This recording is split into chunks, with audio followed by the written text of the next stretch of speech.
भारत का कलेजे का टुकड़ा जम्मू कश्मीर के लोग कहते हैं कि भारत का कलेजे का टुकड़ा।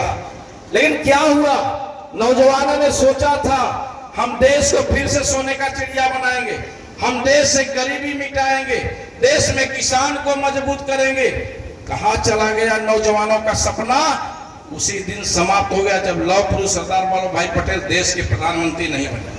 आज पाकिस्तान, भारत की विदेश नीति, मोदी जी की संघर्षशीलता, ईमानदारी आज पाकिस्तान को भीख मांगने पर मजबूर कर दिया। भारत की स्थिति समाप्त हो गई, धारा 370 समाप्त हुआ। लोग कहते थे धारा 370 समाप्त नहीं होगा, लेकिन आज चुटकी बजाते हुए धारा 370 35 से समाप्त हुआ। वही कश्मीर जो पंडित जवाहरलाल नेहरू कांग्रेस के नेता रहते हुए जिन्होंने भारत के कलेजे के टुकड़े को अलग कर दिया था, वहां का नियम कानून संविधान को अलग कर दिया था, वहां का सब कुछ समाप्त कर दिया था।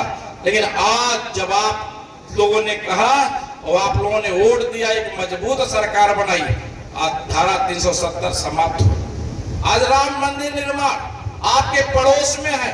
हम लोग तो उस समय भी कार सेवक के रूप में गए थे। 493 साल पुराना मसला। जब भी भारतीय जनता पार्टी के लोग चुनाव में जाते थे तो लोग कहते हैं कि राम मंदिर के सहारे सत्ता पाना चाहते हैं। लेकिन भारतीय जनता पार्टी, देश के प्रधानमंत्री आदरणीय मोदी जी और उत्तर प्रदेश के मुख्यमंत्री आदरणीय योगी जी ने ठान लिया था, जब देश में और प्रदेश में एक मजबूत सरकार बनेगी, 493 साल पुराना सपना को दूर करके हम धारा 370 जैसे हटा उसे राम मंदिर को हम कोर्ट से लड़ करके राम मंदिर का सपना पूरा करेंगे और वहां एक भव्य निर्माण कराएंगे। आज देखिए पूरा देश उमड़ पड़ा है देखने के। कई ऐसे बिल 2019 में आज हमारे मंच पर बड़े वरिष्ठ लोग बैठे हैं। 2019 में 119 ऐतिहासिक बिल पास हुए थे जो गिनीज बुक में दर्ज है। अभी इस बार के चुनाव में मोदी जी ने साफ शब्दों में कहा है, तीसरी बार ऐसे कठोर निर्णय लेंगे कि आज भारत का मान सम्मान जिस तरह से बढ़ा है, 10 वर्षों में दुनिया में आज भारत का मान सम्मान बढ़ा है। आज भारत की अर्थव्यवस्था, कभी हम 10-11 नंबर पर थे, आज भारत की अर्थव्यवस्था हम 50 नंबर पे हैं। आज भारत में टेक्नोलॉजी, आज कोई भारत के टेक्नोलॉजी का प्रयोग नहीं करता था, लेकिन आज भारत विश्व में तीसरे नंबर की टेक्नोलॉजी का देश है। हम तीसरी अर्थव्यवस्था लेकर आ रहे हैं, हम भारत को उज्जवल भविष्य बनाने जा रहे हैं। सबसे निवेदन है, भारत के इतिहास को समझते हुए निश्चित रूप से आप सब एकजुट होकर जाति पात बिरादरी छोड़ करके देश हित में कमल के निशान पर मोहर दबा करके मोदी जी के सपनों को पूरा करना है। जब देश मजबूत रहेगा तब हम आप मजबूत रहेंगे। अभी अफगानिस्तान के बारे में आपने सुना है, जब देश कमजोर होगा हम आप सुरक्षित नहीं रहेंगे। आज कुछ उदाहरण देंगे, समय कम है। हम लोगों के बीच में प्रदेश के बड़े वरिष्ठ नेता, हम लोगों के मित्र भाई सुभाष दिवन जी बैठे हैं। आप महामंत्री हैं, बड़े अच्छे वक्ता। लेकिन आज कल्पना करिए, बस्ती के लोग, जब आपकी सरकार नहीं थी, तो आज 2017 में जब माननीय योगी जी की सरकार बनी थी और 2014 में माननीय मोदी जी की सरकार बनी थी, आपकी सरकार नहीं थी, कितने घंटे बिजली आते थे? 18,000 गांव पूरे भारत के अंदर विद्युतीकरण नहीं हुआ था। आज मोदी जी की कर्मठता ने 18,000 गांव के मुफ्त सौभाग्य योजना के अंतर्गत हम लोग ने विद्युतीकरण कराया था। आप कितने घंटे बिजली पाते थे? एक हफ्ता रात, एक हफ्ता दिन बिजली पाते थे। जब गरीब किसान खेत से काम करके आता था, जब घर में भोजन करके सोता था, तब लाइट आती थी। जब सुबह उठता था तो लाइट कटी मिलती थी। वह दिन याद करिए, 2014 नहीं, 2017 के पहले।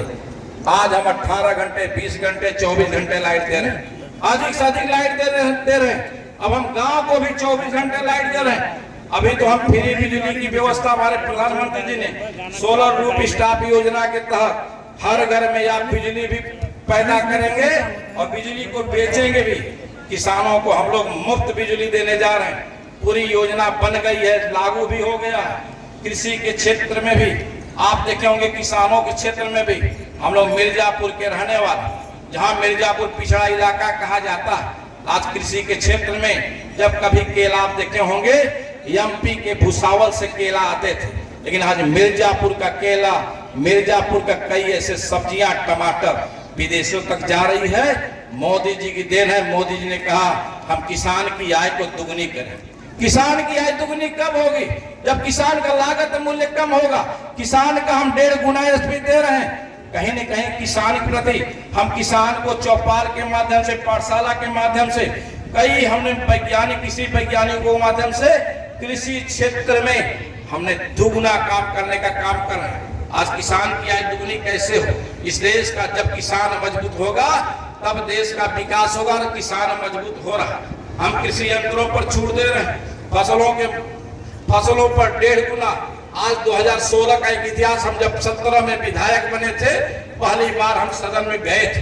2016 का लास्ट मार्च, यही समाजवादी पार्टी और बसपा की सरकार ने, समाजवादी पार्टी ने यहाँ धान और गेहूं की खरीद पूरे उत्तर प्रदेश में 6 लाख मीट्रिक टन खरीदी थी। मेरी सरकार आज के डेट में 75 लाख मीट्रिक टन धान की और गेहूं की खरीद कर रहे हैं।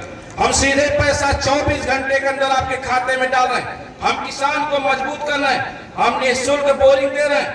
77,594 करोड़ की 99 सिंचाई परियोजना भी हमारी संचालित है। और 2023-24 में 80 योजनाएं जो किसानों के जीवन से जुड़ा है, लगभग हमारी पूर्ण हो चुकी है। आज आयुष्मान भारत योजना, हमारी माताएं बैठी, प्रधानमंत्री जी ने सबको आयुष्मान कार्ड, जितने भी गरीबी रेखा के नीचे लोग हैं